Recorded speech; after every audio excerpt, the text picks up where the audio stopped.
വാർത്തകളിലേക്ക് സ്വാഗതം. പ്രധാന വാർത്തകൾ. ലോകമെങ്ങുമുള്ള ക്രൈസ്തവ വിശ്വാസികൾ ഈസ്റ്റർ ആഘോഷിച്ചു. ദേശീയപാതയിൽ രണ്ടിടത്ത് വാഹനാപകടം, 9 പേർക്ക് പരിക്ക്. KSKTU നാട്ടിക പഞ്ചായത്ത് കമ്മിറ്റിയുടെ ആഭിമുഖ്യത്തിൽ കാൽനട പ്രചാരണ ജാഥ സംഘടിപ്പിച്ചു. വാർത്തകൾ വിശദമായി. ലോകമെങ്ങുമുള്ള ക്രൈസ്തവ വിശ്വാസികൾ ഈസ്റ്റർ ആഘോഷിച്ചു. കുരിശുമരണത്തിന് ശേഷം 3-ാം നാൾ യേശു ഉയർത്തെഴുന്നേറ്റതിന്റെ സ്മരണ പുതുക്കിയാണ് വിശ്വാസികൾ ഈസ്റ്റർ ആഘോഷിക്കുന്നത്. ഉയിർപ്പ് തിരുനാളിനോടനുബന്ധിച്ച് ദേവാലയങ്ങളിൽ പാതിരാ കുർബാനയും പ്രത്യേക തിരുകർമ്മങ്ങളും നടന്നു. തിരുകർമ്മങ്ങളുടെ ഭാഗമായി യേശുവിന്റെ ഉയർത്തെഴുന്നേൽപ്പിന്റെ ദൃശ്യാവിഷ്കാരങ്ങൾ വിവിധ ദേവാലയങ്ങളിൽ ഒരുക്കിയിരുന്നു.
പാലപ്പാട് സെന്റ് സെബാസ്റ്റ്യൻ ദേവാലയത്തിൽ നടന്ന ചടങ്ങുകൾക്ക് വികാരി ഫാദർ ജോവി കുണ്ടുകുളങ്ങര മുഖ്യ കാർമ്മികത്വം വഹിച്ചു.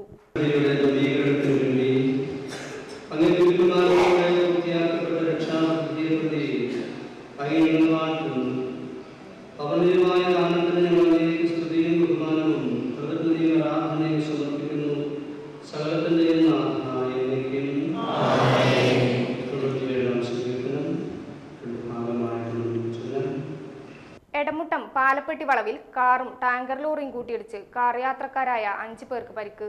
കൊല്ലം സ്വദേശികളായ ബിജു, ബിനു, അഭിലാഷ്, മാർഷ്, സന്തോഷ് എന്നിവർക്കാണ് പരിക്കേറ്റത്. ഞായറാഴ്ച പുലർച്ചെ 3:30 പാലപ്പെട്ടി കിഴക്കേ വളവിന് സമീപമായിരുന്നു അപകടം. കൊല്ലത്ത് നിന്ന് ഗുരുവായൂർ ക്ഷേത്ര ദർശനത്തിന് പോവുകയായിരുന്ന സുഹൃത്തുക്കൾ സഞ്ചരിച്ച കാറാണ് അപകടത്തിൽപ്പെട്ടത്. പാലപ്പെട്ടി വളവിൽ വെച്ച് മറ്റൊരു വാഹനത്തെ മറികടക്കുന്നതിനിടെ കാർ എതിരെ നിന്ന് വന്ന ടാങ്കർ ലോറിയുമായി കൂട്ടിയിടിക്കുകയായിരുന്നു.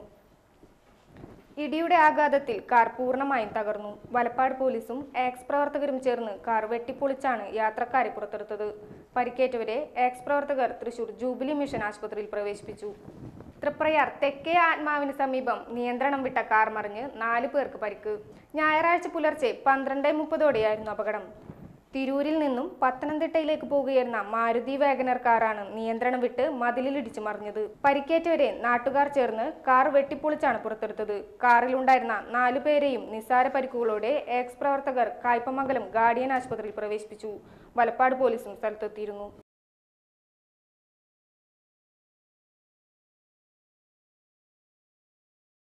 KSKTU നാട്ടിക പഞ്ചായത്ത് കമ്മിറ്റിയുടെ ആഭിമുഖ്യത്തിൽ കാൽനട പ്രചാരണ ജാഥ സംഘടിപ്പിച്ചു. KSKTU ജില്ലാ ജനറൽ സെക്രട്ടറി KA വിശ്വംഭരൻ ഉദ്ഘാടനം ചെയ്തു. ഏരിയ കമ്മിറ്റി അംഗം KR രാമകൃഷ്ണൻ അധ്യക്ഷത വഹിച്ചു. MK Mohanan, Rajani Babu, Satyabhama Jayapalan, AR Babu, KB Hamza, AK Vishwambharan, PV Radhakrishnan എന്നിവർ സംസാരിച്ചു. സ്വീകരിച്ചത് കേരളം നേടിയ വികസന കാര്യങ്ങളാണ് എന്ന് പറയുന്നു.